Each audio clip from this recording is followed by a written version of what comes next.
What's normal? Everyone gets nervous or anxious from time to time when speaking in public, for instance, or when going through financial difficulty. For some people, however, anxiety becomes so frequent, or so forceful, that it begins to take over their lives. How can you tell if your everyday anxiety has crossed the line into a disorder? It's not easy. Anxiety comes in many different forms such as panic attacks, phobia, and social anxiety, and the distinction between an official diagnosis and normal anxiety isn't always clear. Here's a start: if you experience any of the following symptoms on a regular basis, you may want to talk with your doctor. Excessive worry. The hallmark of generalized anxiety disorder, GAD, the broadest type of anxiety, is worrying too much about everyday things, large and small. But what constitutes too much?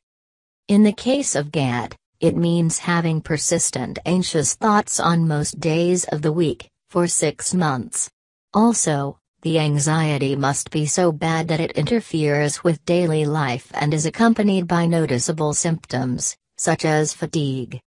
The distinction between an anxiety disorder and just having normal anxiety is whether your emotions are causing a lot of suffering and dysfunction, says Sally Winston, doctor of psychology, co-director of the Anxiety and Stress Disorder Institute of Maryland in Tucson. Sleep problems. Trouble falling asleep or staying asleep is associated with a wide range of health conditions, both physical and psychological. And, of course, it's not unusual to toss and turn with anticipation on the night before a big speech or job interview. But if you chronically find yourself lying awake, worried or agitated, about specific problems, like money, or nothing in particular, it might be a sign of an anxiety disorder. By some estimates, fully half of all people with GAD experience sleep problems.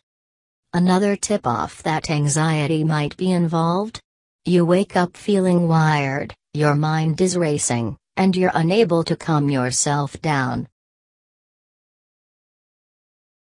Irrational fears.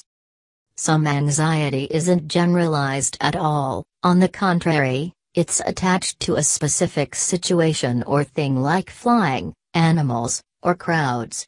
If the fear becomes overwhelming, disruptive, and way out of proportion to the actual risk involved, it's a telltale sign of phobia, a type of anxiety disorder. Although phobias can be crippling, they're not obvious at all times. In fact, they may not surface until you confront a specific situation and discover you're incapable of overcoming your fear. A person who's afraid of snakes can go for years without having a problem, Winston says. But then suddenly their kid wants to go camping, and they realize they need treatment. Muscle tension. Near constant muscle tension, whether it consists of clenching your jaw, balling your fists, or flexing muscles throughout your body, often accompanies anxiety disorders. This symptom can be so persistent and pervasive that people who have lived with it for a long time may stop noticing it after a while. Regular exercise can help keep muscle tension under control, but the tension may flare up if an injury or other unforeseen event disrupts a person's workout habits, Winston says. Suddenly they're a wreck, because they can't handle their anxiety in that way, and now they're incredibly restless and irritable. Chronic indigestion. Anxiety may start in the mind, but it often manifests itself in the body through physical symptoms, like chronic digestive problems. Irritable bowel syndrome, IBS, a condition characterized by stomach aches, cramping, bloating, gas, constipation, and/or diarrhea, is basically an anxiety in the digestive tract, Winston says. IBS isn't always related to anxiety, but the two often occur together and can make each other worse. The gut is very sensitive to psychological stress, and, vice versa, the physical and social discomfort of chronic digestive problems can make a person feel more anxious. Stage fright. Most people get at least a few butterflies before addressing a group of people or otherwise being in the spotlight. But if the fear is so strong that no amount of coaching or practice will alleviate it, or if you spend a lot of time thinking and worrying about it, you may have a form of social anxiety disorder, also known as social phobia.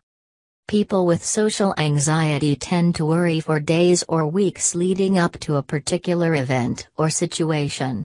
And if they do manage to go through with it, they tend to be deeply uncomfortable and made well on it for a long time afterward, wondering how they were judged. Self-consciousness. Social anxiety disorder doesn't always involve speaking to a crowd or being the center of attention. In the most cases, the anxiety is provoked by everyday situations such as making one-on-one conversation at a party, or eating and drinking in front of even a small number of people. In these situations, people with social anxiety disorder tend to feel like all eyes are on them, and they often experience blushing, trembling, nausea, profuse sweating, or difficulty talking. These symptoms can be so disruptive that they make it hard to meet new people, maintain relationships, and advance at work or in school. Panic. Panic attacks can be terrifying. Picture a sudden, gripping feeling of fear and helplessness that can last for several minutes, accompanied by scary physical symptoms such as breathing problems, a pounding or racing heart, tingling or numb hands, sweating, weakness or dizziness, chest pain, stomach pain, and feeling hot or cold. Not everyone who has a panic attack has an anxiety disorder, but people who experience them repeatedly may be diagnosed with panic disorder. People with panic disorder live in fear about when, where, and why their next attack might happen, and they tend to avoid places where attacks have occurred in the past. Flashbacks.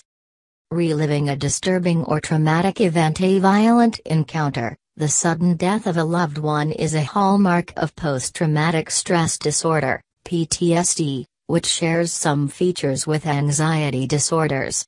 Until very recently, in fact, PTSD was seen as a type of anxiety disorder rather than a standalone condition. But flashbacks may occur with other types of anxiety as well. Some research, including a 2006 study in the Journal of Anxiety Disorders, suggests that some people with social anxiety have PTSD-like flashbacks of experiences that might not seem obviously traumatic, such as being publicly ridiculed.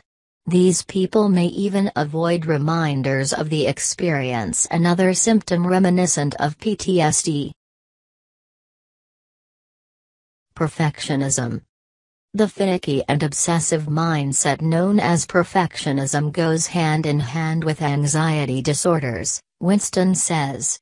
If you are constantly judging yourself or you have a lot of anticipatory anxiety about making mistakes or falling short of your standards, then you probably have an anxiety disorder. Perfectionism is especially common in obsessive-compulsive disorder, OCD, which, like PTSD, has long been viewed as an anxiety disorder.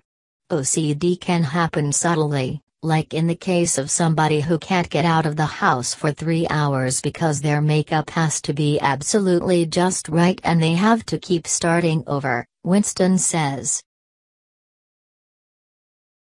Compulsive behaviors. In order to be diagnosed with obsessive-compulsive disorder, a person's obsessiveness and intrusive thoughts must be accompanied by compulsive behavior, whether it's mental, telling yourself it'll be alright over and over again, or physical, hand-washing, straightening items. Obsessive thinking and compulsive behavior become a full-blown disorder when the need to complete the behaviors, also known as rituals, begins to drive your life, Winston says. If you like your radio at volume level 3, for example, and it breaks and gets stuck on 4, would you be in a total panic until you could get it fixed?